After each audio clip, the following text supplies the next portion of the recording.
Reports అన్ని బాగానే ఉన్నాయండి. అన్ని టాబ్లెట్స్ వాడుతున్నారు కదా? అన్నీ వాడుతున్నాను మ్యామ్. థైరాయిడ్ ఒకటి ఆపేసాను. ఎందుకు? అంటే మొన్న రిపోర్ట్లో నార్మల్ వచ్చింది కదా, ఫుడ్తో కంట్రోల్ చేద్దామని. మీరు ఇప్పుడు థైరాయిడ్ టాబ్లెట్ వేసుకుంటున్నారు కాబట్టి మీకు అది లెవెల్ నార్మల్ వచ్చింది.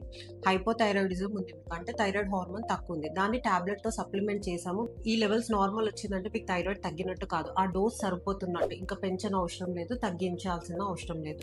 థైరాయిడ్ అనేది ప్రెగ్నెన్సీలో చాలా ఇంపార్టెంట్ హార్మోన్. మీరు థైరాయిడ్ టాబ్లెట్ వేసుకోకపోతే బేబీ బ్రెయిన్ పైన ఎఫెక్ట్ పడే ఛాన్సెస్ ఉంటుంది.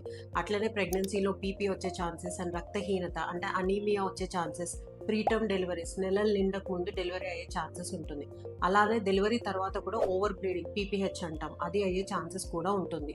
థైరాయిడ్ హార్మోన్ అనేది ఎప్పుడు డోస్ అడ్జస్టింగ్ కోసమే రిపీట్ టెస్ట్ చేపిస్తాం. అండ్ ఫుడ్తో మీరు అన్నట్టు థైరాయిడ్ కరెక్ట్ అవ్వదు. ఫుడ్ అనేది సప్లిమెంటరీ ఎప్పుడైనా, it can't replace the thyroid tablet.